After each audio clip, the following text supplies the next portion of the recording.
Throughout history, only the Guji of the Grand Narukami Shrine has ever held the rank of Jokai. It is an honorary title, not related to the capabilities of the holder.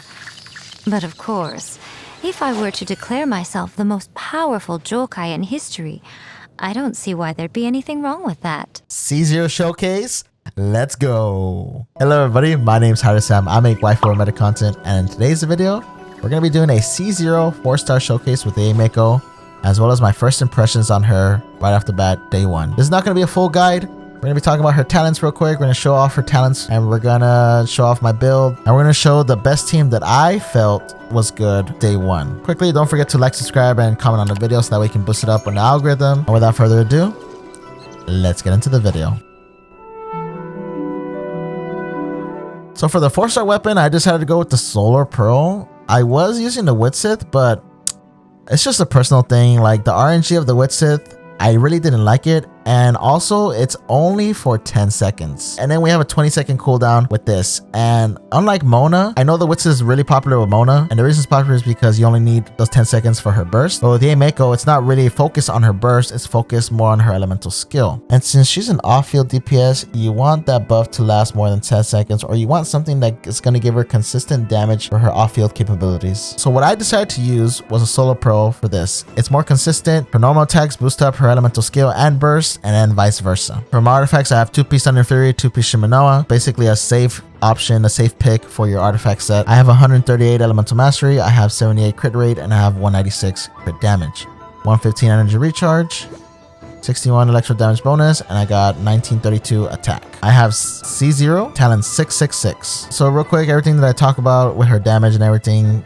kind of take it with just a little bit of grain of salt, because testing her with 666 talents is still a good indicator if like a character is broken or not.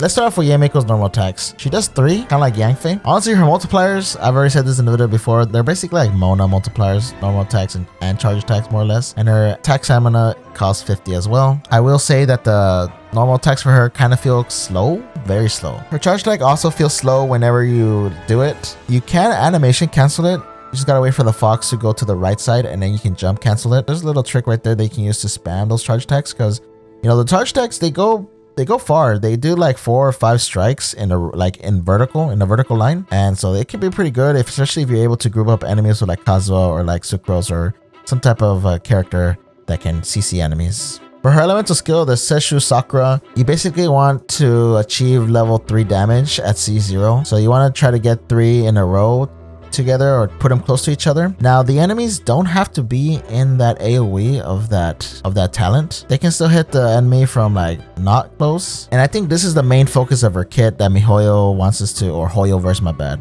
Hoyoverse wants us to kind of like focus on, and I'll tell you why right now. Starting off with the first talent, every point of elemental mastery that Yae Miko possesses increases into her elemental skill Seshu Sakura, not her burst, just her elemental skill. So if you're thinking of fully pumping EM into Yae Miko, it's only gonna affect her elemental skill damage, not her burst. When casting her burst Tenko Kenshin, each Seshu Sakura destroyed resets the cooldown for 1 charge of her elemental skill. So a lot of focus into her elemental skill, resetting it, giving it more damage, and trying to play around that. That's the way I felt about Yae Miko. So now that I've talked about and shown off the talents, let's go see how much damage she can do just by herself against the 2 flower bosses that are in the world. First, I'm going to show you how much damage just her elemental skills do on the cryo flower. Show them. Emerge.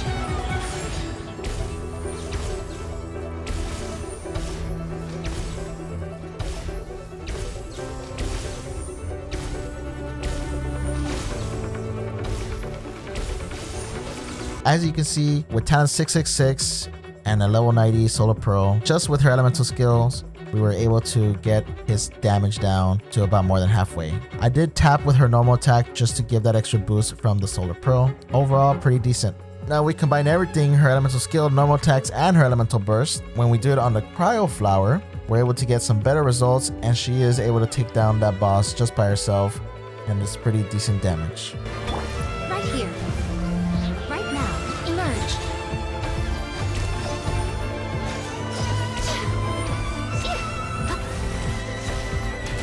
I'm always watching. right now. Right here. Right now.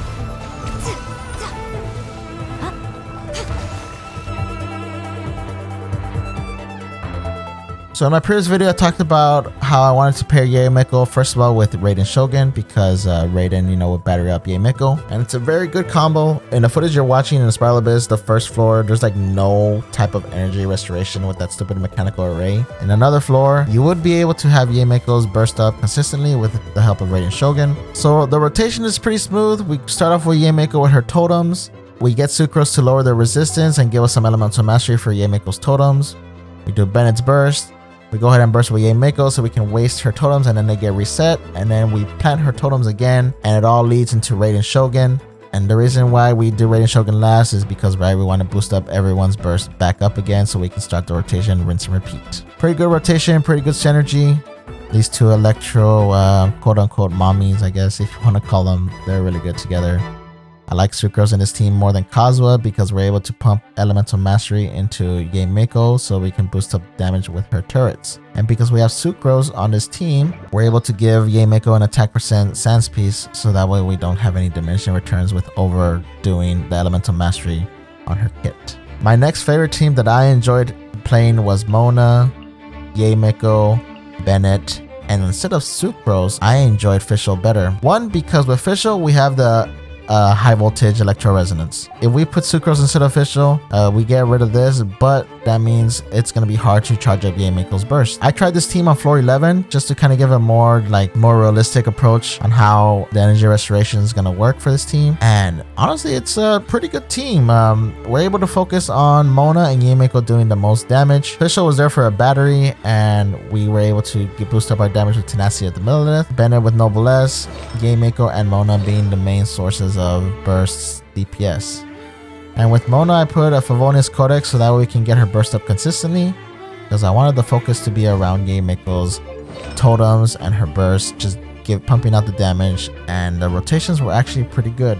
Now I always forget this, but I keep forgetting that Traveler is a freaking character in this game. This world is full of unsolved mysteries. So if you do really need more battery, I didn't test it out, but I'm pretty sure Traveler would be a good synergy with Yae Miko in order to pump up her burst consistently.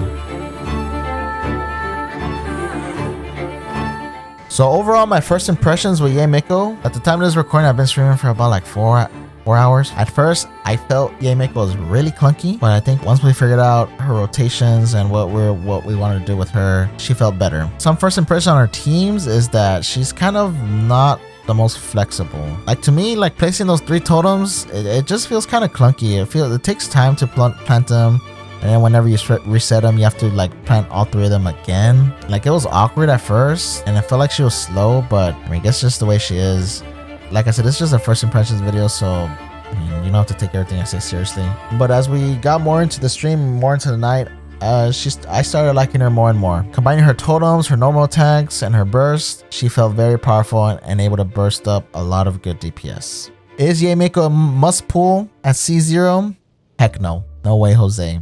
I do enjoy making waifu or meta content, so I don't think Yae Miko is definitely necessary. She's not on a Kazuha level or even a Raiden Shogun level. If you had to pick between Yae Miko and Raiden, I would say go for Raiden over Yae Miko. But overall, she's not that bad as a burst DPS.